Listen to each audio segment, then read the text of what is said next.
Hey guys, what's up? Unrested here, and today I'm back with another No-Neg November video, and today I'm talking about something I've kind of confronted before, and that is making your own YouTube channel. But I'm not going to go ahead and stress how much you should make one, even though you should. I'm going to talk to you about how can making your own YouTube channel help enforce, get you ready for, or make you a better person for visiting Japan, especially if you plan to come here and work as an English teacher like many people do when they first get here.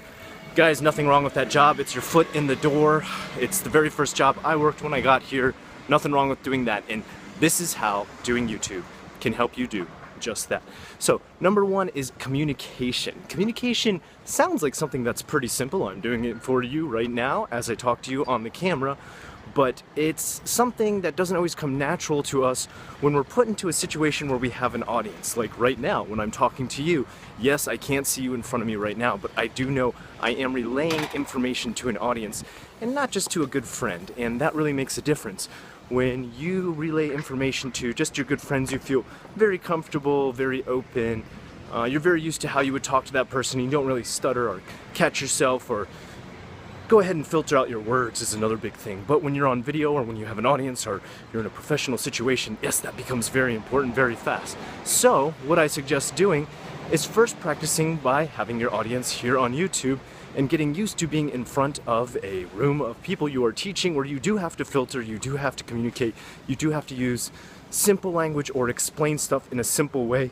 And then that's not saying anybody's dumb or stupid that you are talking to, it's just that not everybody knows what you are talking about. For example, if I teach about a certain subject here in Japan, I cannot just start with the base Japanese words. I have to explain each and every Japanese word I use most times, because I don't expect everybody coming on here speaking fluent level Japanese. That's ridiculous.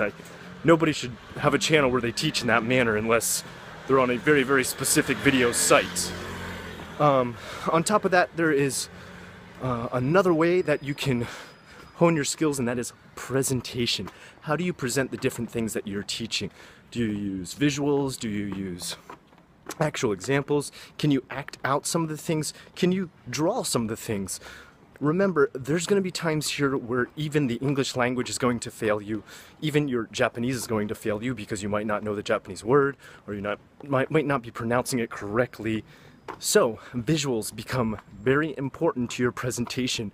Which ways are you presenting different visuals? So, when I make a video, obviously, oftentimes I splice in different pictures, especially when I do like Dark Side of Japan.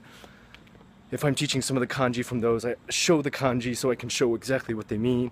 I show old Edo era examples of paintings that relate to the topics sometimes, especially when I do my Osoroshi Saturdays and talk about very scary subjects. That really helps sets the mood and gets people even more interested.